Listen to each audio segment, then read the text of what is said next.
계시다가 혹시 그 글씨가 잘 안 보이시다 그러면 앞으로 앉으시면 좋을 것 같습니다.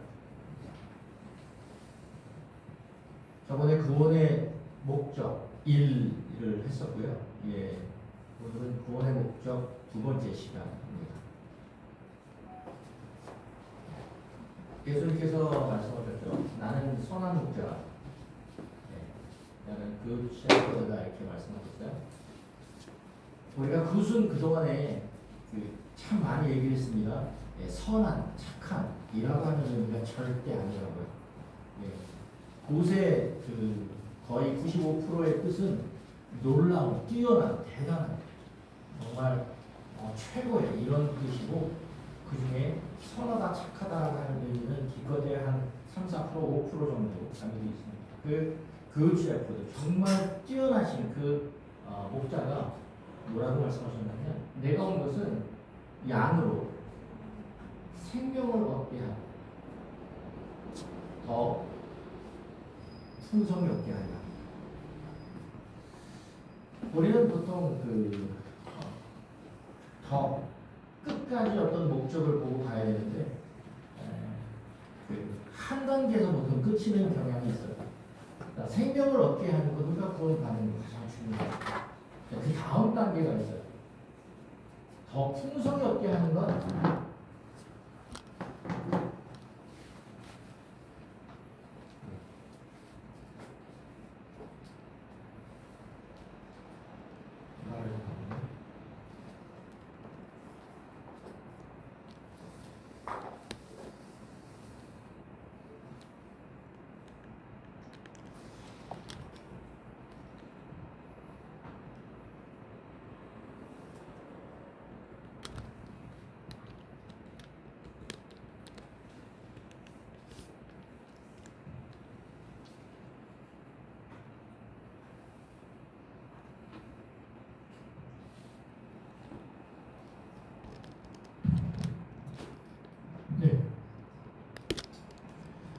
영어로는 모아 어벤던트 이렇게 되어 있는 이 단어는 헬라어의 뜻으로 보면 이렇습니다.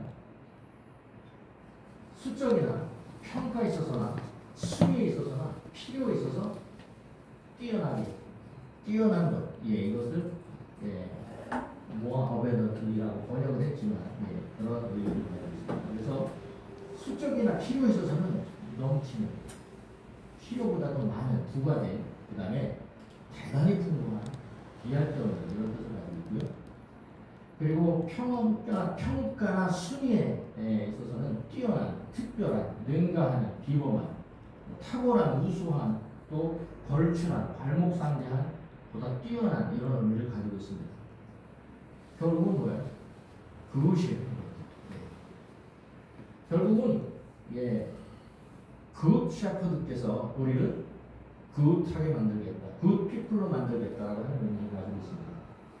디도서 2장 14절에 보면 그가 우리를 대신하여 자신을 주심은 모든 불법에서 우리를 속량하시고 우리를 깨끗하게 하사, 이게 바로 생명을 얻게 한다는 의미죠.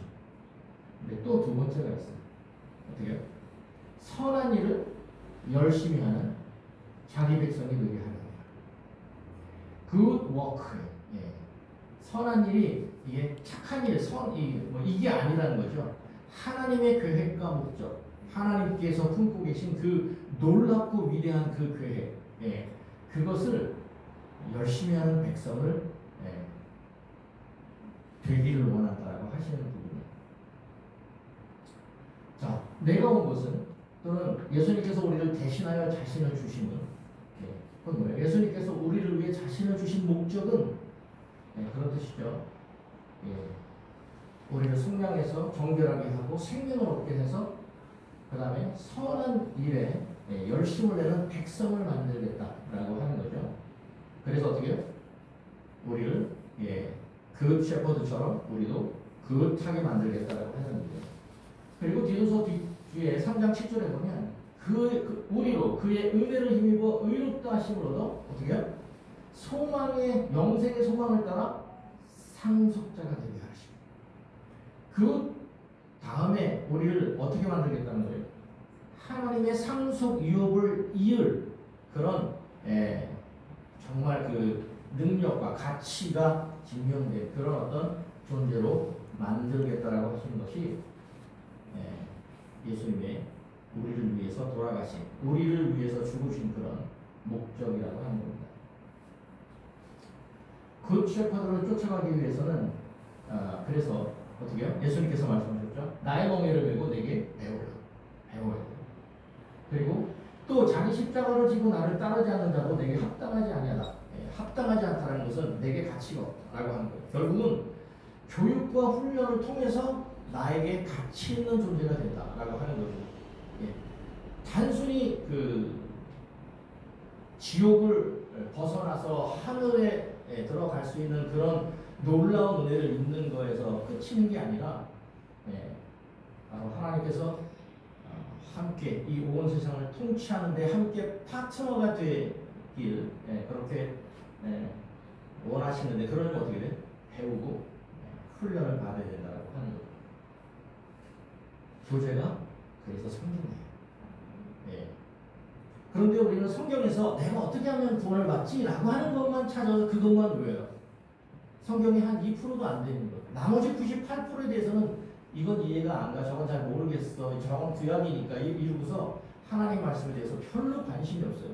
그러니까 내가 구원 받았으면 일단 됐지, 그 이후 그거는 뭐 가봐야 알겠지 하고 굉장히 그 가볍게 생각하는 경향이 있다고 하는 거예요. 자, 우리는 이걸 알아요. 모든 성경은 하나님의 감동으로 된 것으로 교훈과 이거 티칭으로 되어 있어요. 책망과 바르게 함과 의로 교육하기 위한 교육이 트레이닝으로 되어 있어요. 자, 우리는 암송을 많이 하잖아요. 근데 이 다음 구절 3장 17절이 뭔지 암송하시는 분 혹시 계신가요? 우와, 이럴 때 그것이라고 하는 단어가 나오는 거예요. 네. 네. 이 교제를 통해서 우리를 어떻게 만들기 원하신가요? 하나님의 사람으로 온전하게 돼. 영어로 퍼펙트. 하나님께서 말씀하셨어요. 내가 퍼펙트하니 너희도 퍼펙트해. 그러면 그냥 하시는 말씀이지 이게 어떻게 가능해요? 하나님은 하나님의 기준의 퍼펙트를 우리한테 원하시는 게 아니에요. 우리 인간에게 원하는 퍼펙트는 그것이에요. 똑같은 말이에요. 그래서 선한 일, 굿워크를 행할 능력을 갖추게 하려고 갖춘다라고 하는 이 팩트는 굿하고 퍼펙트하고 이 팩트가 다 같은 말이에요. 갖추어졌다라고 하는 말인데, 자 생각해 볼게요. 자 태권도를 만약에 했을 때 이거 동작을 배웠어요. 단 넘어갈 때까지만 하고 별로 안 해. 그럼 소용없죠. 부단히 연습하고 부단히 대련하고 해서 이 태권도의 이 기술이 내 몸에 완전히 하나가 돼서 착 달라붙어 있습니다. 그래야 어디서 어떻게 주먹이 날아오고 발길들이 날아와도 그냥 자연스럽게 그것을 피하고 공격할 수 있는 자세가 되어버려요.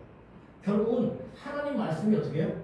내 삶과 완전히 일체가 돼서 내가 평상시에 집에서 하나님께서 너 정말 나를 위해서 참 애를 많이 썼네? 너 내가 굶주렸을 때 먹을 걸 줬고, 근데 제가 언제?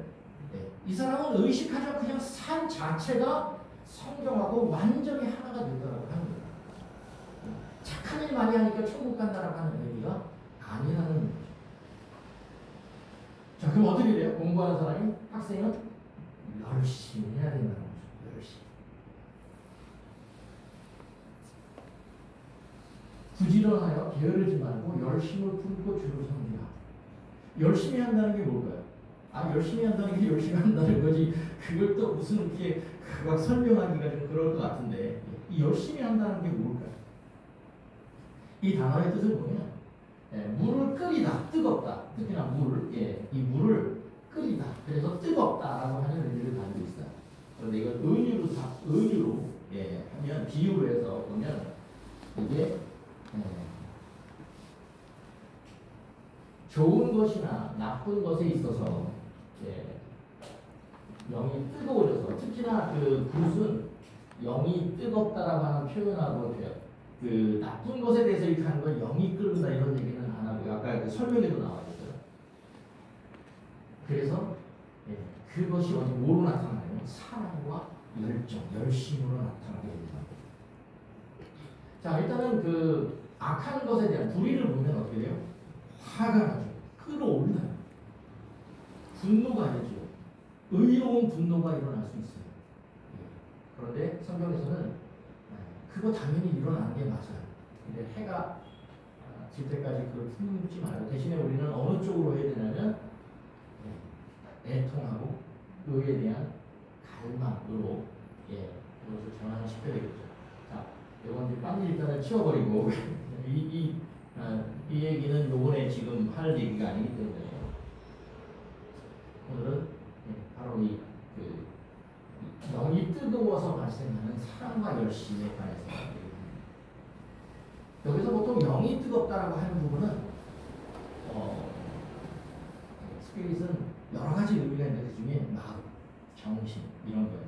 마음이 뜨거워졌다라고 하는 거예요. 자, 고린도서 2장 8장 22절을 보면 또 그들과 함께 우리의 한 형제를 보였느니 우리는 그가 여러 가지 일에 간절한 것을 여러 번 확인하였거든요. 이 간절함이 세 번역에는 열성, 쉬운 성경에는 열심 이렇게 되어 있어요. 자, 이 단어의 뜻은 열심히 하는 이거랑 똑같죠. 그거와 그러면 동의어가 뭐로 되어 있냐면 바로 부지런한 그리고 진정한 성실하다는 의미가 뭔지는 아시죠? 이게 내가 말한 대로 한다라고 하는 의미예요. 부지런하고 성실은 조금 다르죠. 그리고 능동적인 적극적 이런 의미를 가지고 있어요. 마음의 성공. 자, 고린도서 8장 12절에는 할 마음만 있으면 있는 대로 받으실 거요 없는 것은 받지 아니하시라. 할 마음이 있다. 할 마음이 있다라고 하는 이런 부분은 현대어 성경에서는 열의만 있다는, 우리말 성경에서는 자원하는 마음만 있다는 이렇게 되어 있어요.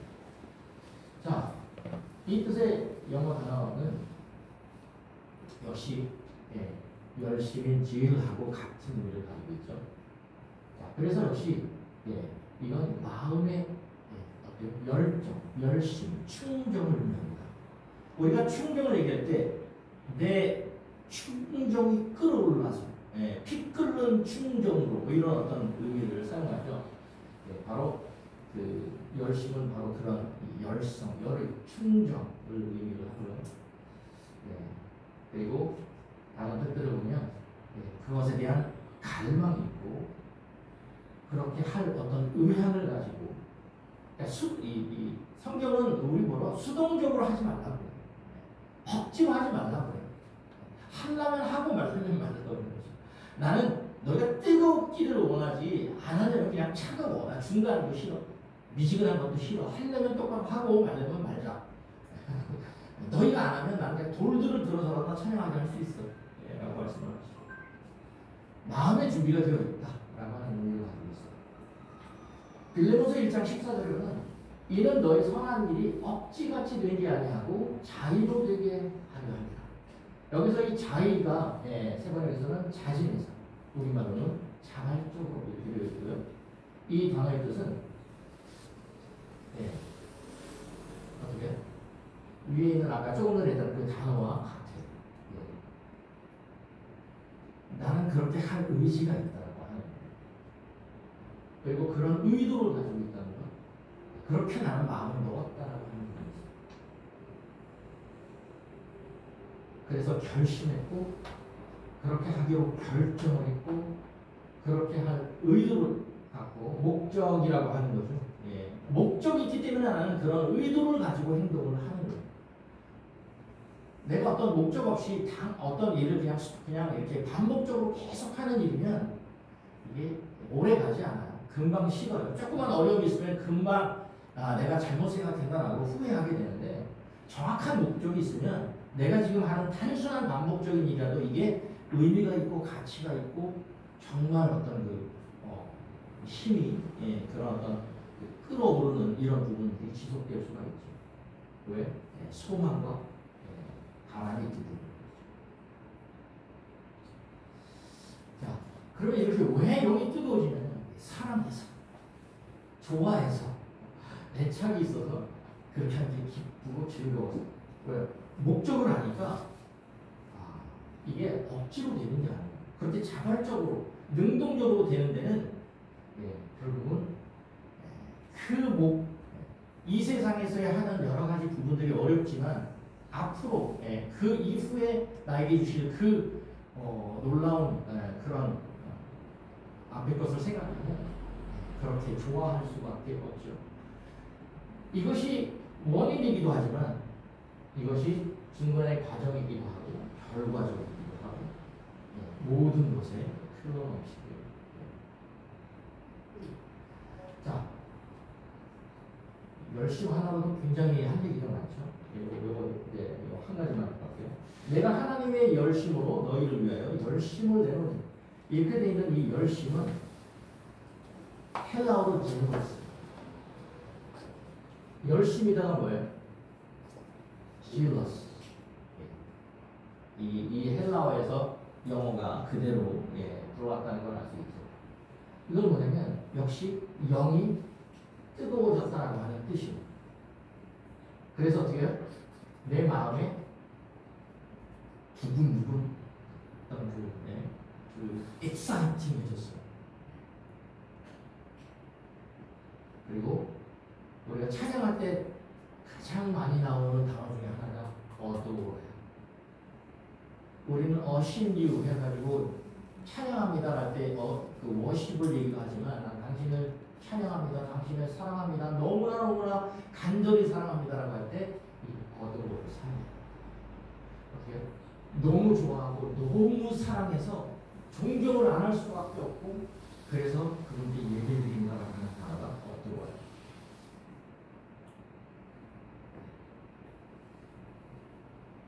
자, 이렇게 하는 게 열심이에요. 결국은 뭐죠? 행동으로 나타나는 건 얼마 안 돼요. 다 뭐에 영향이냐면 대부분이 마음의 어떤 그 영향에 의해서 행동으로 나타나는 결과가 돼요. 그러니까 행동을 보면 그 사람의 마음이 어떤지를 알 수가 있어요. 근데 다른 목적을 가지고 열심히 하는 사람이 있으면 그 사람은 어떤 거예요? 가식적이고 의식적인 사람이 되죠. 마음에서 있는 것이 그대로 행동으로 나타나는 것이 정말 하나님께서 원하시는 그런 모습이 됩니다. 자, 그런데 한 가지 더 생각해 봐야 될 게 있어요. 열심만 가지고는 안 돼요. 열심만 가지고는 큰일. 바울 사도처럼 그 옛날에 사울 사도처럼 열심을 내면 크리스천들을 잡아주게요. 열정이 뻗치고 뻗쳐서 해외를 쫓아다니면서 크리스천들을 잡아 죽이는 일을 하나님을 위해서 일한다 그러고 열심히 했거든요. 그래서 바로 그 기도서에서 아까 3장 7절에 지금 8절에서 뭐라고 하냐면 이는 하나님을 믿는 자로 하여금 조심하여 선한 일을 힘쓰게 하라. 열심과 함께 뭐가 있어야 되냐? 조심하는 게 필요합니다. 조심이 뭔가 이것도 이렇게 그 열심처럼 설명을 하면 그 기절해 보실 테니까 이거는 제가 간략하게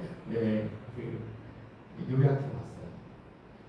자, 그 한 5단어, 헬라어 2단어와 3단어와 히브리어 3단어하고 헬라어 2단어 가지고 정리해 보는 거예요. 조심하다라고 하는 건 뭐냐면 잘 생각해. 심사숙고는 생각보다 더 깊이 생각을 해보는 거예요. 그래서 뭘 하는 거예요? 분별하는 거예요. 그래서 이걸 눈으로 보여지는 것만 가지고 평가는 절대 마음의 눈으로 그 깊이까지도 똑바로 봐서 인지해야 된다. 그리고 단편적인 어떤 그 한 가지 가지고 모든 것이 다 될 거라 생각하면 안 되고 폭넓은 전반적인 예를 사기꾼도 대체로 어떻죠? 그 부정적인 것들은 완전히 철저하게 감추고 긍정적인 것만 부각을 해가지고 막 가슴이 뛰게 만들어서 열정이 솟았게 해가지고 내 돈을 뺏어 가요. 그래서 폭넓은 이해를 필요한다면 또 뭐가 필요해요? 통찰이 필요해요. 인사이트라고 하는 거예요. 사이트는 보다인데 인, 예, 내부를 바라보는 거예요. 수박의 겉에 보는 게 아니라 그 내부를 들여다볼 수 있는 거예요. 그리고 have comprehension 그런 게 종합적, 포괄적 이해. 이게 아까 폭넓은 이해나 통찰력이나 뭐 인지나 다 비슷한 말이긴 하죠. 이게 없이 내가 출발해서 가는 도중에 약간만 잘못 오해하고 틀어져도 한참 가다 보면 내가 상당히 이상한 모습으로 그렇게 변해 있을 수가 있어요. 그래서 항상 내가 성경의 그 길에서 흔들리지 않게 그 길을 잘 가고 있는지를 항상 분별하고 그 통찰력을 항상 갖고 있어야 됩니다. 한 구절만 볼게요. 에베소서 5장 15절 16절에 보면 그런즉 너희가 어떻게 행할지를 자세히 주의하여 지혜 없는 자 같이 하지 말고 오직 지혜 있는 자 같이 하여 세월을 하라 때가 악합니다. 자, 여기서 그 앞에 구절 그런즉 너희가 어떻게 행할지를 자세히 주의하여 이걸 영어로 보면 자, 앞에 주의하다 이게 있어요. 이게 바로 이 단어가 사용됐습니다. 잘 너는 분별해라. 뭐를 분별하냐면 이게 그냥 영어로 보면 circumspect가 4방, 8방 정도가 아니라 전체 모든 방향을 조심스럽게 다 봐야 된다고 하는 부분에 circumspect로 조심하라는 뜻이긴 하거든요. 근데 이게 원어에는 circumspectly가 아니에요. exactly, accurately, 뭐야? 정확하게. 그럼 너희는 너희가 정확하게 걷고 있는지 분별하라. 그래요? 그런지 너희가 정확하게 걷고 있는지 분별해라. 그래서 그렇지 않으면 너희는 지혜 없는 자처럼 된다고 하는 거죠. 지혜를 가지고 너희가 스스로 정확하게 걷고 있는지를 분별해서 걸어가. 시간 낭비할 시간이 없어. 세월을 아껴서 한치라도 내가 그 목표를 향해 가야 되는데 시간을 이리 유혹당해서 저리 시간을 뺏기고 저리 시간을 뺏길 시간이 없다고 하는 거죠. 자, 정리를 해볼게요. 이게 저번에 그 구원의 목적 첫 번째에서 했던 거예요. 우리는 그가 만드신 바라, 하나님께서 우리를 창조하신 거죠. 우리는 그가 만드신 바라 그리스도 안에서 선한 일을 위하여 지으심을 받은 자니 이는 하나님이 전에 예비하사 우리로 그 가운데 행하게 하시고 그걸 이제 저번에 직역으로 한번 해봤죠. 하나님께서 오래전부터 예수 그리스도 안에서 계획하신 굿 워크 안에서 걸으라고 우리를 작품으로 만드셨다. 어떻게? 하나님께서 우리를 창조하신 목적은 하나님께서 그 만드신 굿 워크 예수 그리스도의 그 길 안에서 걸으라고 창조하십니다. 예수님께서는 어떻게 하셨죠? 예수님께서 자신을 주신 목적은 뭐죠? 우리를 그렇게 구원해서 하나님의 열심을 내는 백성으로 굿하게 만들어서 상속자를 만들겠다고 합니다. 여기도 그것을 위한 열정을 가진 그런 백성을 원하십니다. 자, 그리고 거기에는 열심뿐만 아니라 조심도 해야 된다라고 하는 거고. 자, 성경을 주신 목적 아까 배웠죠. 하나님의 사람으로 온전하게 돼서 퍼펙트. 그 선한 일을 그리고 행할 능력을 갖추게 하십니다. 우리는 그 하나님의 예수님을 통해서 그 주신 예수님 자체가 길이신 그 성경을 통해서 우리에게 구원을 당연히 받은 것뿐만 아니라 상속자 그러니까 그 저번에도 얘기했지만 여기까지는 우리가 구원을 받게 되면 그 예수님을 구주로 인정을 해서 이제 구원을 받게 되면 우리는 그때 상속자가 되죠. 그때는 법적인 상속자. 그런데 깐나라기한테 재산을 맡기거나 무슨 뭘 아버지의 기업을 맡기거나 할 수 없죠. 아버지의 기업을 맡을 수 있을 그런 실질적인 상속자로 능력을 쌓아가야 되는데 여기서의 상속자는 바로 태어날 때의 법적인 상속자를 의미하는 게 아니라 실질적인 능력을 갖춘 그런 상속자를 얘기하게 됩니다. 자, 하나님의 계획과 목적은 그 워크, 그분의 계획과 목적에 있어서 일단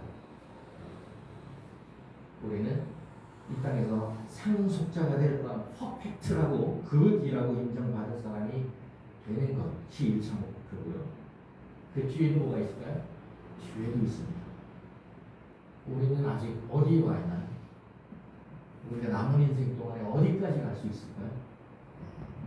세월을 아껴서 정말 그 길을 시간 낭비하지 말고 제대로 가야 할 것 같습니다. 마치겠습니다.